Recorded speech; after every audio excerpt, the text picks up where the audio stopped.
मुअज़्ज़ज़ सामीन इकराम, अस्सलामु अलैकुम वरहमतुल्लाहि वबरकातुहू। मैं फ़कीर सैयद आसिम अली सुन्नी यूथ फोर्स राष्ट्रीय आतंकवाद विरोधी संगठन से।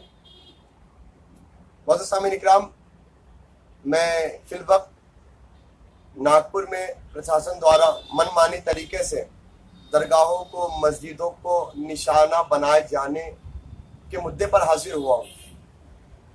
अल्लाह रब्बुल इज़्ज़त का करोड़ करोड़ एहसान है कि ईमान तंजीम सुन्नी यूथ फोर्स राष्ट्रीय आतंकवाद विरोधी संगठन और ख़ास करके CWC center of council member Iman Tanzeem राष्ट्रीय अध्यक्ष मुजाहिद अहले सुन्नत आली जनाब इंजीनियर मोहम्मद हामिद साहब किबला की काविशों और मेहनतों से नागपुर की दरगाह हैदर अली शाह बहादुर रहमतुल्लाह अलैह लकड़गंज पुलिस स्टेशन के सामने जो थी उसे मुकम्मल तौर पर बचाने की कोशिश की गई थी और अल्लाह रब्बुल इज़्ज़त ने हमें फतेह नुसरत इसके अंदर में दिया। दोस्तों, मैं आज कुछ वजाहत करना चाहता हूँ। वो वजाहत ये है कि हमने कोई दरगाह नहीं बचाए, क्योंकि ये हमारा काम नहीं था। हम उन साहिब मज़ार के दर के नौकर हैं और हम बस अपनी नौकरी निभा रहे थे और अपनी ड्यूटी कर रहे थे। हम ये नहीं कहते कि दरगाह मज़ार शरीफ को हमने बचाया।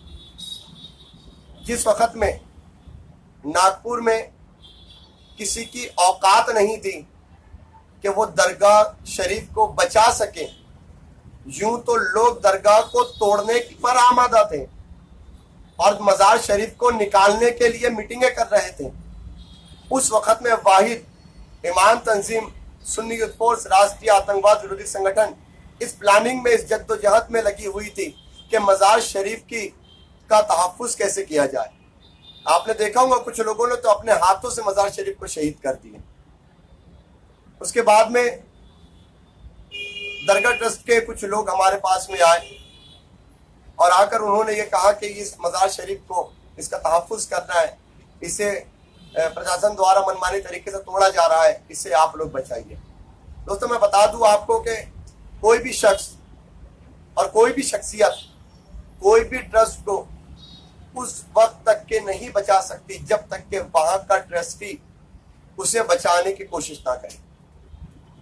चाहे मस्जिद हो, चाहे दरगाह हो, चाहे वो कोई भी वक्त प्रॉपर्टी हो, अगर ट्रस्टी तोड़वाने पर आमदा है तो उसे बचा कौन सकता है? आप और हम भी नहीं बचा सकते। और ट्रस्टी अगर उसे बचाने पर आमदा है तो उसे यकीनन बचाया जा सकता है।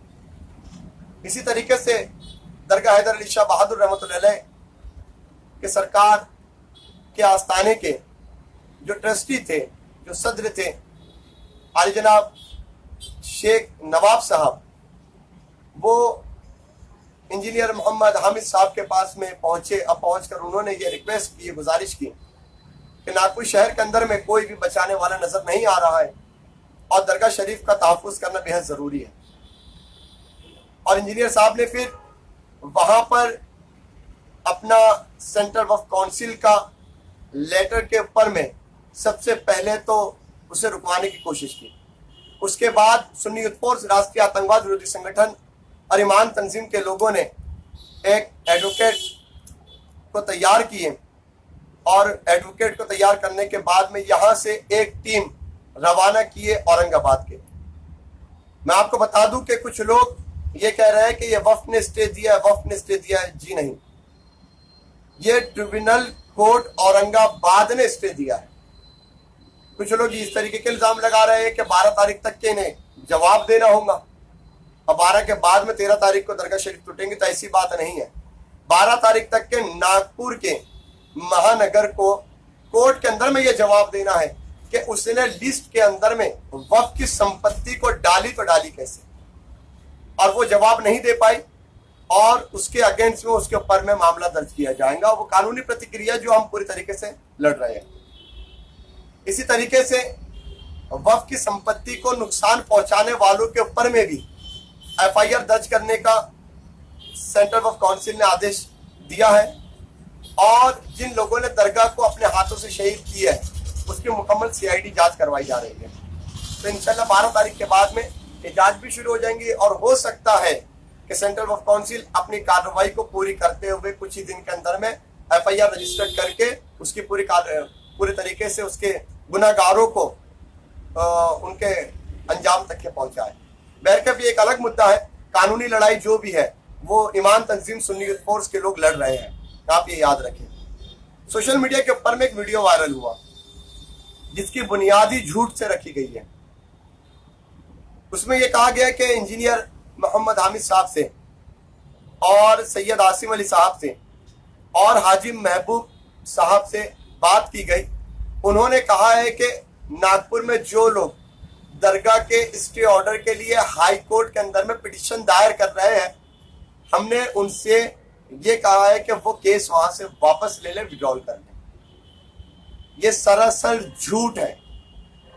ना तो इंजीनियर साहब की तरफ से ऐसा कुछ कहा गया है, ना ही मेरे तरफ से कहा गया है, ना ही हाजी महबूब साहब की तरफ से कहा। और जिन लोगों का नाम भी लिया जा रहा है कि मेरी उनसे बात हुई, तो यकीनन मेरी उनसे बात हुई है, लेकिन केस वापस लेने के मुतालिक तो मेरी कोई बात ही नहीं हुई उनसे।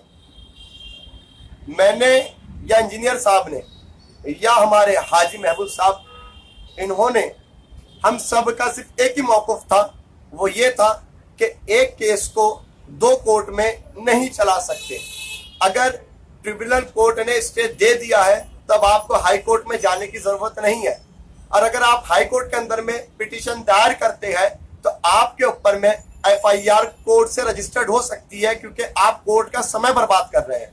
जब एक मरतबा फैसला आ चुका है तो आप दोबारा से हाई कोर्ट का सहारा क्यों ले रहे हैं? एक केस को दो कोर्ट में नहीं चलाया जा सकता। ये बात अलग है कि हाई कोर्ट के अंदर में अगर आपने कोई केस डाले हैं और आप मुतमईन नहीं है तो आपके पास में हाई कोर्ट से बढ़कर एक रास्ता होता है वो सुप्रीम कोर्ट का। जब ट्रिब्यूनल कोर्ट ने पूरा फैसला और स्टे ऑर्डर ये सब कुछ दे दिया है तो अब आपको हाई कोर्ट में जाने की जरूरत क्यों है? हम अब भी कह रहे हैं आपको हाई कोर्ट जाना है, आप जा सकते हैं। हमने सिर्फ ये कहा कि आप जाने से पहले किसी अच्छे एडवोकेट से मशवरा करें। कहीं ऐसा ना हो कि वो कहावत है मराठी के अंदर में कराला जाले का ना वर्ता जाले पाए। आप करने क्या गए थे, हो क्या गया? आप गए थे वहां पर मामलात को सुलझाने के लिए, अब पता चले खुद उलझ के रह गए। इतना होने पर भी आप लोगों ने जो हमारे साथ में ये याद रखे, हम उस चीजों को भूल नहीं सकते हैं जो रातों में 3-3 बजे फोन करके हमें गालियां दी गई सिर्फ इस बिना के ऊपर में कि हमने मज़ारात के तहफ़्फ़ुज़ की बात की है। हमें रातों में धमकियां दी गई, हमें तलवार और औजारों के हाथ मारने की धमकियां दी गई, हमें ना जाने किस किस किस्म की गालियां दी गई।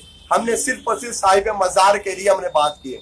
और जिन लोगों ने धमकी दी है, अब मैं उन्हें ओपन चैलेंज देता हूं, अगर तुम्हारी मां ने तुम्हें जनी है तो तुम हमारे ऊपर में अटैक करके बताए। हम भी, हमारे हाथ जो है ना पीछे नहीं है, हम भी जवाब देना चाहते हैं। हमें अच्छी तरीके से जवाब देना आता है। कानूनी एतबार से जो लड़ाई होंगी हम लड़ने के लिए पूरे तरीके से तैयार है। तुमने लोगों को धमकाना शुरू किया, अरे तुम्हें शर्म नहीं आती है? तुमने अपने हाथों से दरगाह को शहीद किया और अब तुम कहते हो कि हमारे कहने के ऊपर में तुम केस वापस ले रहे हो। हम अब भी कह रहे तुम मत लो वापस, और तुमने वापस लिए तो कल फिर से तुम वापस से केस दायर करो। कोई भी दरगाह ट्रस्टी को कोई नहीं बचा सकता जब तक के ट्रस्टी खुद आकर ये ना कहे कि हमारी मदद करो। नागपुर में किसी की औकात नहीं थी, लोगों ने देखा अच्छी तरीके से। हमारे पास में जिस तरीके से हैदर अली शाह रहमतुल्लाह अलैह के आस्थाने के सदर आए और उन्होंने हमें कहा कि तुम आकर हमारी मदद करो, हमने उनके कहने पर मदद किया। आगे भी वो अगर हमसे मदद चाहे तो हम उनकी मदद करेंगे। अरे भाई, दरगाह ट्रस्टी अगर दरगाह को बचाना ना चाहे तो कौन उसकी मदद कर सकता है? कौन दरगाह को बचा सकता है? इसलिए सबसे पहला काम और सबसे पहली जिम्मेदारी वो ट्रस्ट और ट्रस्टी की होती है। आगे भी हम ट्रस्ट अगर चाहेंगे तो हम मदद करेंगे। ट्रस्ट अगर हिफाजत करना चाहे तो जैसी भी मदद चाहे हम उनको करेंगे। एक हैदर अली शाह दरगाह रहमतुल्लाह अलैह की बात नहीं, नागपुर शहर जहां भी जितनी भी जो भी दरगाह हो, मस्जिद हो, वो लोग अगर हमसे मदद चाहे तो ईमान तंजीम और सुन्नी यूथ फोर्स का ये अलग ऐलान है कि हम उनकी मुकम्मल तौर पर मदद करेंगे। लेकिन बराए करम आप डिप्लोमेसी ना करें, आप डबल गेम ना खेले कि इधर हमसे बात करे, उधर जाके दूसरों से बात करे, इधर भी केस दायर करवाए, उधर भी केस दायर करवाए। ऐसे में मिसअंडरस्टैंडिंग बढ़ती है, ऐसे में कंफ्यूजन पैदा हो जाते हैं और ऐसे में आपसी इत्तेहाद खत्म हो जाता है। तो मैं आप लोगों को बताता चलूं कि सुन्नी यूथ फोर्स के लोगों ने किसी भी किस्म का किसी को भी कोर्ट से परमिशन या कोर्ट से केस वापस लेने का कोई भी इनको मशवरा नहीं दिए हैं। हमने सिर्फ ये कहा है कि कानूनी एतबार से आपके ऊपर मामला हो सकता है, इसलिए आप पहले किसी एडवोकेट से बात करें। बात करने के बाद में आप चाहे तो वहां से अपना केस वापस ले। हमें क्या करना है? ना तो तुम हमसे पूछकर केस डालने गए थे, ना तो तुमने हमसे पूछकर एडवोकेट हायर किए, ना तो तुमने हमसे पूछकर कोई कानूनी कार्रवाई की है। वापस लेने की बारी आ रही तो हमसे तुमने पूछ लिए। कब पूछ लिए साहब? रातों में फोन कर करके तुमने हमसे टाइम मांगा, हमने तुम्हें टाइम नहीं दिया, क्योंकि कल मैं भी प्रोग्राम में बिजी था, इंजीनियर साहब भी अपनी किसी मीटिंग के अंदर में बिजी थे। ना तो मेरे पास वक्त था, ना तो इंजीनियर साहब के पास वक्त था। मुझे जितने फोन आ रहे थे मैं हर कॉल को डिस्कनेक्ट कर रहा था, मैंने एक भी कॉल रिसीव नहीं किया। आखिर बात किससे हुई? हाँ, जो हमारे करीबी थे, जिन्हें हम अपना समझते हैं, अपना जानते हैं, अपना मानते हैं, हमने उन्हें यह मशवरा दिया कि आप इस मसले से अलग हो जाए, क्योंकि ऐसा कोर्ट के अंदर में कोर्ट का समय बर्बाद करने के ऊपर में आपके ऊपर में कई किस्म के, वो कानूनी एक चीज है, वो एक अलग मैटर है। मैं हर चीज से तो आपको बता नहीं सकता हूँ सोशल मीडिया के ऊपर में। तो लिहाजा जो लोग झूठा वीडियो वायरल कर रहे हैं कि इंजीनियर साहब से, महबूब साहब से, सैयद आसिम अली से बात हो चुकी है, वो झूठ है, वो फरेब है, वो मक्कार है, वो धोखा दे रहे हैं, वो अहले सुन्नत वल जमात को धोखा दे रहे हैं, वो शहर नागपुर की आवाम को धोखा दे रहे हैं, वो औलिया अल्लाह के चाहने वालों को धोखा दे रहे हैं। जो लोगों ने मजार को शहीद किए हैं, मजार को अहाते को शहीद किए, नुकसान पहुंचाए हैं, उनके ऊपर में मामला दर्ज होने वाले हैं। वो अपने बचाव के लिए, मुझे ऐसा लगता है, शायद वो इस तरीके की बात कर रहे हैं। बाकी जो कुछ भी है हम आपको ये बता दें, ऑल ओवर इंडिया के अंदर में आज जो सियासी तहरीक माइनॉरिटीज डेमोक्रेटिक पार्टी वर्क कर रही है, इसने प्रशासन से लड़कर, कानून से लड़कर अपना दरगाह को बचाने की प्रतिक्रिया पूरी की। कानूनी एतबार से कोर्ट में जाकर लड़ने की जब बात आई तो वहां पर इमाम तंजीम सुन्नी यूथ फोर्स ने काम की। जहां पे वक्फ से लड़ने की बात आई, वक्फ से सपोर्ट लेने की बात आई, तो वहां पर सेंट्रल वक्फ काउंसिल के इंजीनियर मोहम्मद हामिद साहब से हम लोगों ने मदद मांगी। तो मेरे दोस्तों, किसी की भी बातों में ना आए। और एक बात और मैं वाजे कर दूं, क्लियर कर दूं, कट टू कट ये बात आप याद रखें, इस लड़ाई के अंदर में इमाम तंजीम, सुन्नी यूथ फोर्स या हमारी सहयोगी party minorities democratic party MDP या हम में से किसी शख्स ने भी किसी का 1 रुपया भी नहीं लिया है। ये वाहिद वो तहरीक हिंदुस्तान के अंदर में जो चंदे पर भरोसा नहीं, अल्लाह अल्लाह के रसूल के जात पर भरोसा करके काम करती है। हमने किसी से 1 रुपए भी चंदा नहीं लिया। जो भी जाने का खर्चा लगा गाड़ी का, वो भी हमने अपनी तरफ से करके दिए। कोर्ट का जो फीस थी वो भी हमने दिए, वकीलों की जो फीस थी वो भी हमने दिए। हमने 1 रुपए चंदा इसमें नहीं किए। अगर कोई शख्स ये कहता है कि हमने इन्हें पैसा दिए है तो वो झूठ बोल रहा है, और इसका जवाब अल्लाह रब्बुल इज्जत के यहाँ बरोज़े क़यामत उसे देना होगा। तो मेरे दोस्तों, बुजुर्गों और साथियों, आप लोग याद रखें, नागपुर शहर के अंदर ही नहीं, हिंदुस्तान के अंदर में भी जहां पर मसलक को, मस्जिद को, दरगाह को, दीन को बचाने की बात आएंगी, वहां पर हमारा तन, मन, धन, हर चीज कुर्बान है। कहने सुनने में कोई शरई गलती होगी तो नाचीज अस्तगफिरुल्लाह रब्बी मिन कुल्ली ज़ंबी व तौबा इलैहि के साथ रुखसत होता है। अस्सलामु अलैकुम व रहमतुल्लाहि व बरकातुहू।